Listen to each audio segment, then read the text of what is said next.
A paz do Senhor a todos. Estamos retornando para darmos continuidade à leitura da Bíblia em ordem cronológica. E hoje, no 206º dia, lendo esta linda história que Deus escreveu para nós, trago para a leitura os capítulos 43, 44, 45 do livro do profeta Isaías. E complementamos a leitura no dia de hoje com o livro de Salmos, capítulo 80. A inspiração do dia. A restauração de um remanescente redimido. No capítulo 43, destaco o versículo 1 a 7. Assim diz o Senhor.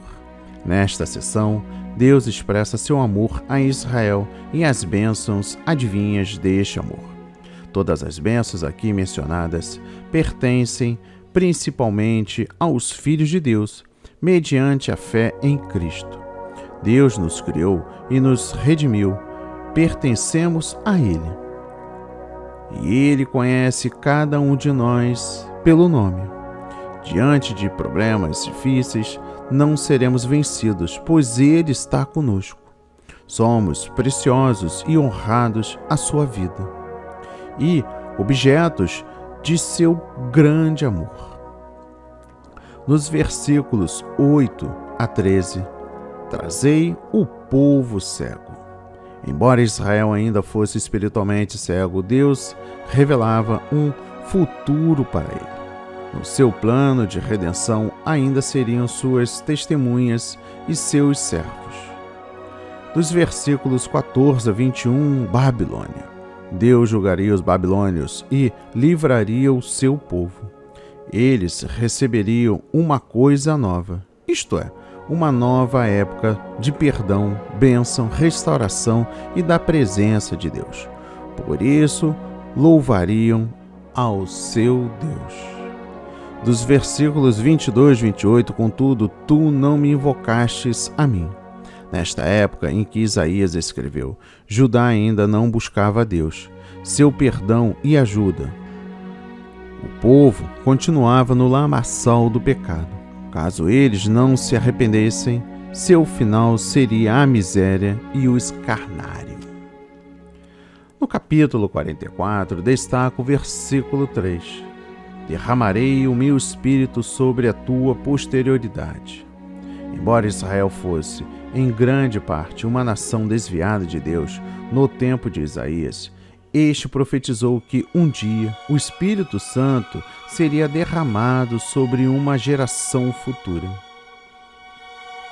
Essa profecia teve seu cumprimento parcial no dia de Pentecostes.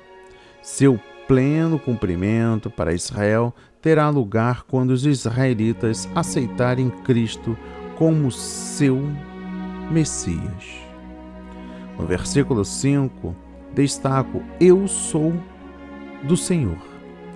Um resultado maravilhoso do derramamento do Espírito sobre nós é o seu testemunho em nosso interior de que pertencemos ao Senhor e que Ele é o nosso Pai Celestial. O Espírito gera em nós a convicção de que pertencemos a Deus e que temos todos os direitos e privilégios como seus filhos. Nos versículos 6 a 20, assim diz o Senhor. Deus expõe o desvário do homem ao fazer um ídolo de material comum, para em seguida dirigir-lhe oração, pedindo ajuda. Ainda hoje muita gente faz estátuas e ídolos e se curva diante deles em oração e adoração, esperançosos de que o espírito representado pelo ídolo os ajude e proteja. No versículo 28, Ciro, templo.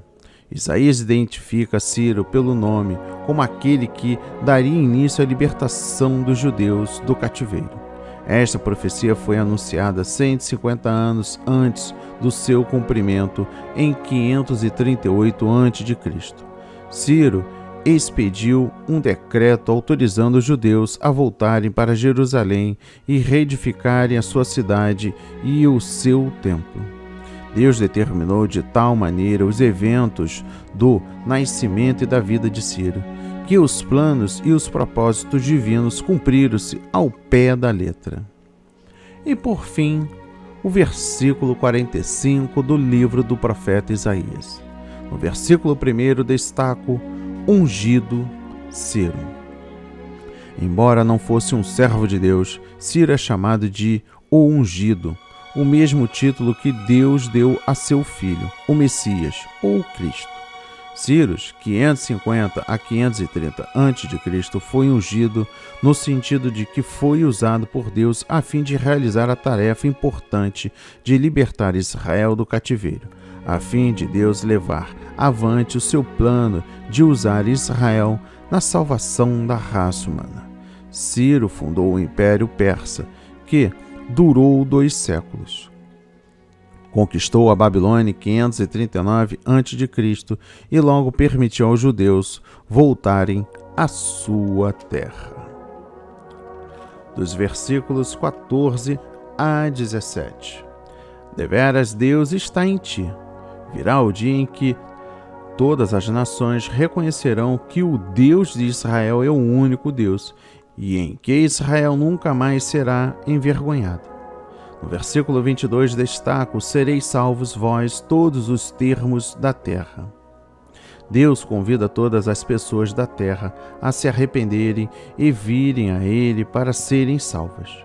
O Evangelho de Cristo contém o mesmo convite, e o Senhor já ordenou que sua igreja leve essas boas novas ao mundo inteiro. O Senhor deseja a conversão de todas as pessoas. E por fim o versículo 23. Se dobrará todo o joelho. Paulo cita este versículo em Romanos 14, versículo 11 e Filipenses 2, versículo 10 e 11, para demonstrar que nem toda pessoa se voltará para Deus, com arrependimento sincero, nesta vida, mas um dia todas as pessoas, voluntariamente ou não, se curvarão diante de Cristo e confessarão que Ele é o Senhor. Por fim, o livro de Salmos, capítulo 80. Destaca os versículos 1 a 19. Ó pastor de Israel, dá ouvidos. Neste salmo intercessório, o salmista clama pelo avivamento do povo de Deus e seu retorno ao estado de plena bênção e favor de Deus. Primeiro, o salmo trata de um povo fora da proteção divina e, portanto, à mercê dos ataques de fora. Povo que come o pão de lágrima e sofre escárnio. Com grande humildade, o salmista intercede repetidas vezes para que Deus novamente demonstre sua benevolência e faça resplandecer o seu rosto sobre o remanescente que invoca o seu nome. Segundo os sentimentos que este salmo exprime, retratam a crítica situação do povo de Deus, bem como as suas orações precedendo um grande avivamento. Terceiro e último, este salmo fala individual e coletivamente a todos os crentes que não desfrutam da plenitude de vida, poder e retidão da parte de Deus, conforme as promessas da sua vida. É o nosso dever orar para que Deus nos avive e renove seu poder e graça.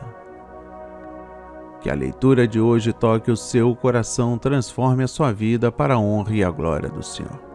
Leia a Bíblia diariamente, pois este é o verdadeiro canal em que você aprende, conhece a verdade e ouve a voz de Deus.